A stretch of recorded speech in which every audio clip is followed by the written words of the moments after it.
Hi, I am Camilo Salinas, CEO of Residia, the community management platform for residential complexes. Today I'm talking to you from the beautiful but sometimes chaotic city of Bogota, Colombia. And before I tell you more about Residia, I want to tell you a little bit more about me, of who I am and where I'm going.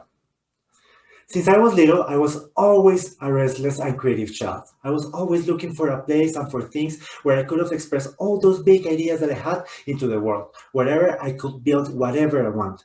Sometimes I ended up building cubes, things like this one, but some other times I ended up making a mess and bothering my dad in the way.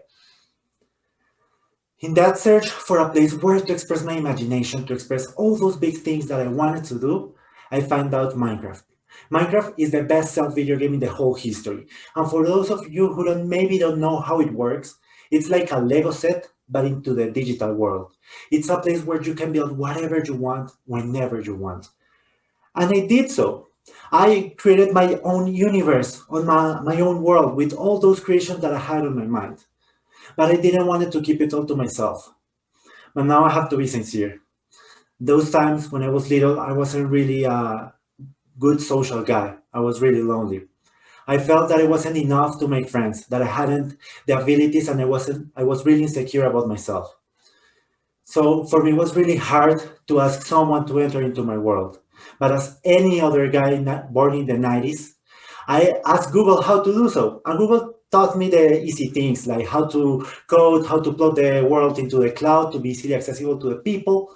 But what Google didn't taught me, and now that I had to do, that was the hard thing, was to take the risk and ask all of my peers at my school to join my Minecraft world. Some of them laughed back then, but some of them understand what I was trying to make. They understood that I was trying to help them bring their creativity into my world and to create a community of builders. After 3 years of really long and strong work, I was able to create the third biggest Minecraft community in the whole Latin America. I managed to get the attention of more than 100,000 players all around the globe. For me, this was amazing because now I only didn't have only players, but I now have friends all around the globe. This was really reassuring for me because I learned that I have the skills, that I have what was needed to make friends, but not only that, to create a community and to help people grow in their spaces. For me, this was a revelation that I really wanted to build communities for the rest of my life. I learned a lot from this experience, but especially I learned that communities are the basis for product growth. And if it wasn't for the community that I built on my Minecraft world, that wouldn't be as successful as it was. Sadly, I had to take down my Minecraft world, my Minecraft community. This was because my dad lost his job and I was spending too much time on the Minecraft game and too little studying. And now, when the economic situation in my family wasn't that great, I now have to focus fully on studying so I will be able to study in a university by obtaining a scholarship. That was really, really hard. And at the same time, at my home, I wanted to help them with all the economic situation that we were handling. So with some friends of mine, I decided to start some business. I tried to start a web agency. That's another story that I can tell you later. But I studied really, really hard and I worked really, really hard to help my family. I learned a lot. I learned how to operate a business while studying, but especially all this effort, all this big study pay off. I entered into the best university of Colombia with a full government scholarship. This was an amazing opportunity, and I said to myself that I didn't want to waste it only studying. I wanted to leave a mark in my uni and into the people that I will be interacting with. On first day, I saw the opportunity in doing so. I saw that there was a lot of people that were handling the same loneliness that I was handling a few years ago. People that were sad and worried about the old pensum into their careers. So I launched myself as a student representative, representing more than 7,000 students in the Faculty of Engineering. I learned a lot from this experience. I learned leadership, politics, negotiation, but I also learned if I wanted to impact the people with the learnings that I used from my Minecraft community, knowing the real people, I had to do something different than politics. I had to do entrepreneurship. So here's when a new story began. My dad, 7 years after his unemployment, The only job that he was able to obtain was being the residential manager of his residential complex. For those of you who maybe don't know how residential complexes work here in Latin America, they are something like clubhouses, like the apartment buildings that we are all used to, but they have a really strong and obligated by law side of the in charge of the accountability and the managing, and at the same time of the community wellness. My dad was like the CEO of his residential complex. And I saw really sadly that he was fighting with one of his neighbors due to an accountability problem, and I think that that was unfair. I said to myself that here there was a community that needed help. Instinctively, I wanted to help my dad and help his community growth. And I realized with my team that it wasn't only the residential complex of my dad, but was also all the residential complexes in Latin America that had this problem. They were an informed and disconnected environment where fights between neighbors happen all the time, where 95% of the manual processes are still done slowly. So we want to change that, and we are changing that right now with our multi-platform app that is combining 4 key features: a social network, an advertising platform, a CRM-like platform, and an online payment system. Our business model evolved as a monthly usage software as a service. What does that mean? That we approach each residential complex as a B2B strategy, as a business, and we ask them for $60 a month. So we offer our software to them, and we increase the value depending on the amount of residents that they have in their community. We started as a university project with a prototype development. 6 months later, we were already market validating our solution here in Bogota, and at the same time in an accelerator program in Switzerland. 6 months later was amazing. We were already in a new market in Mexico. For me, it was wow. And now, today, I'm proud to say that we have 10 paying customers and more than 9,000 residents that are enjoying their life in community. So I told you that we have some people in Bogota, some people in Mexico. That's a big market. But not only that, that's a lot of communities that we could be impacting.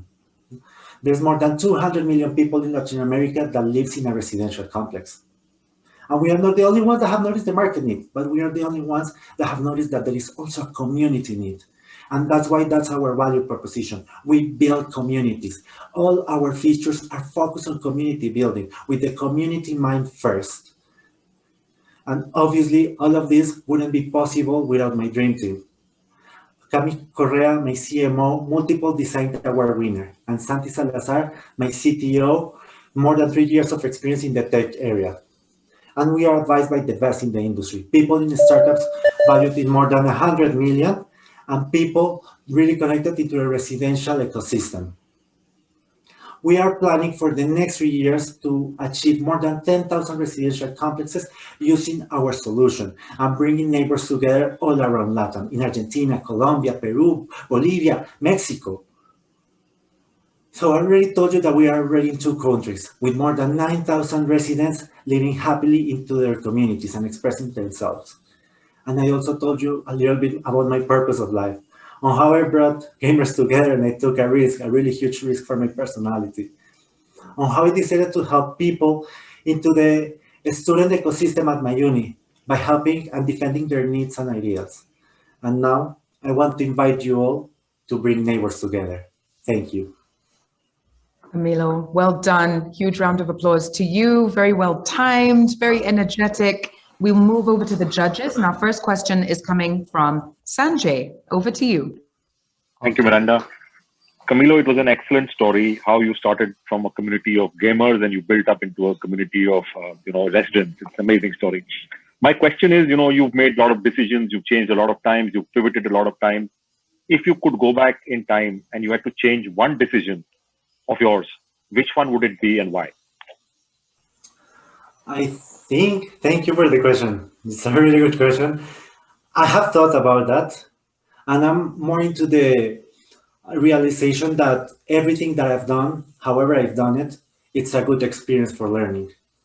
But if I could have changed one single decision, I would have said that I would have developed faster the product instead of taking 6 months before validating the market. Thank you. Thank you, Camilo. We'll move on to our next judge, Dr. Susan. Hola from Miami. So I want to understand how you prioritize your roadmap. There are so many features I'm sure you and your team are constantly innovating upon. How do you decide your prioritization in your roadmap? So us three in the team, what we do is we unite together once a week to look into the roadmap, to look into the features that the community are asking. And we more or less take like an approach to give each feature a score of difficulty and a score of how much value can bring to the end user this feature. So at the end, we decide which features we are going to do first based on these two scorings, like making an average between them. Thank you, Camilo. We'll move on to Judge Kuram. Hi, Camilo. A great presentation, very impressive. So I have a two-part question. First part is, what is your biggest fear as an entrepreneur? And second part is, what was your biggest challenge and how did you overcome that? Thank you. Okay. I actually thought about that yesterday. What was my biggest fear? I was talking that with my co-founder, Santi. And I said to himself that I wasn't really afraid of failing myself, but I was really, really afraid of letting my team fail. So sometimes that takes me to take decisions, to take full responsibility on things that sometimes are not my failure. And I would say that my biggest challenge as an entrepreneur has been to break the barriers of communication, because I've been always a really shy person, and I've been always really keep pushing me hard into this type of events and to this type of presentations to be able to talk with more confidence. Camilo, you resonate with me so much with my 13-year-old Minecraft obsessed son. Let's move on to Shannon, please. Hi. So fantastic job, and realizing that English is a second language, you just did a fantastic job with the presentation. My question is around values. So you are definitely an entrepreneur. I get that spirit from you, and you see a problem and you create a solution for it. The one thing that really stays constant is our personal core values. So what are your personal core values that drive your decisions and help you overcome obstacles? Okay, I will say that gladly the values that I have from both in Residia are a lot part of my values. And I will say that my first and most important value is to do things with passion. That's the most important. Next, after that, it's do things with that results-oriented mindset. Because if you don't have a clear path where to go, you will be running out in circles.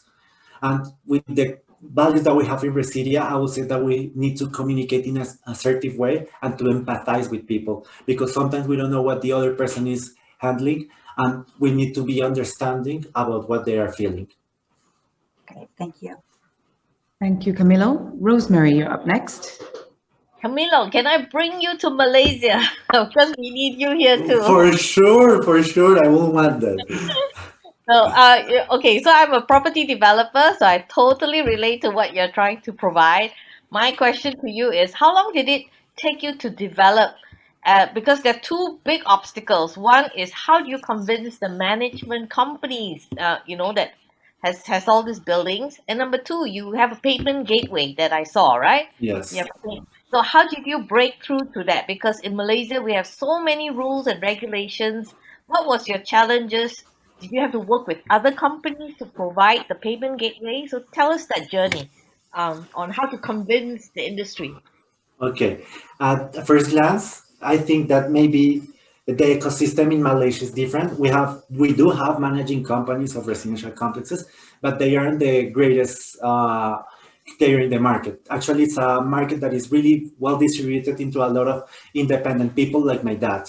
So we actually convince administrators, managers as my dad, to use our product by telling them that we are going to save them a lot of time and that we are going to reduce all the frequent questions. I will say, I have the word in Spanish, and all those problems into the community building side of things. So we are able to test our product and they see how well it works for their community. And they ended up asking us to give them pricing or something like that. And for the online payment system, yes, we did have to work with a payment provider. Maybe some of you know about Mercado Libre. It's one of the biggest startups and companies in Latin America. It's from Argentina. and they are a marketplace, and they separated into their core business an online payment gateway called Mercado Pago, and we use their gateway for that. Daniel, you're up next. Camilo, you stayed for a while with the group of GSEA students and having this experience, and you were talking about being shy, and I think you might have had a very nice opportunity to work on that. Can you tell us the biggest takeaway from your GSEA experience so far?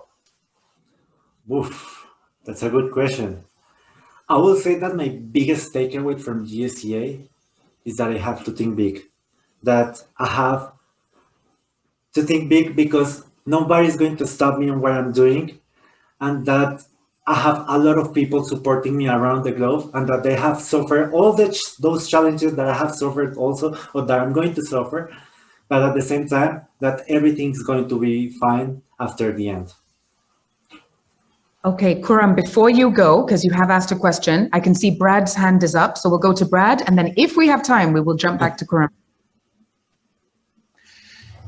Hey, Camilo, thanks so much. So quick question. I'm a huge fan of Jim Collins. His book, kind of Good to Great, and one of the key principles in there is the hedgehog concept, which is an understanding of what you can be the best in the world at and why. And so looking at your competitive matrix that you kind of shared, how would you articulate what Residia can be the best at the world at in your space and why? I would say that right now we have some competitors here in the local ecosystem, but they are only focusing on bringing solutions to the residential managers. Like, hey, you can send massive WhatsApps and that's it. And I think that's useless if you are not integrating all the people into their community. And there are other solutions abroad that are using, they're only focusing on the type of co-living that works in other countries, not here in Latin America. So I'll say that we are the best in the world, or that we will become the best in the world by creating communities in Latin America. Thank you. Okay, and I think this will be our last question from Kuram. Thank you, everyone. Miranda, sorry. How has your entrepreneurship affected your family life? Okay, that's a really good question. I actually have my brother in front of me here. He's skipping classes, so I will say he's skipping classes to help me organize everything here. But I think that I've been able to balance more or less my student life, my work life, and my personal life by keeping a really tidy and organized schedule.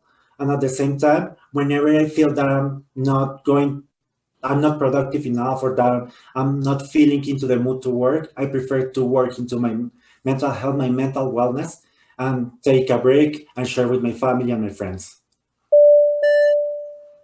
Thank you. We've got 1 minute left. If there isn't any other burning question, I could ask you a quick one. If you could choose any mentor in the world, who would you pick? Oof, any mentor in the world. Maybe someone from EO.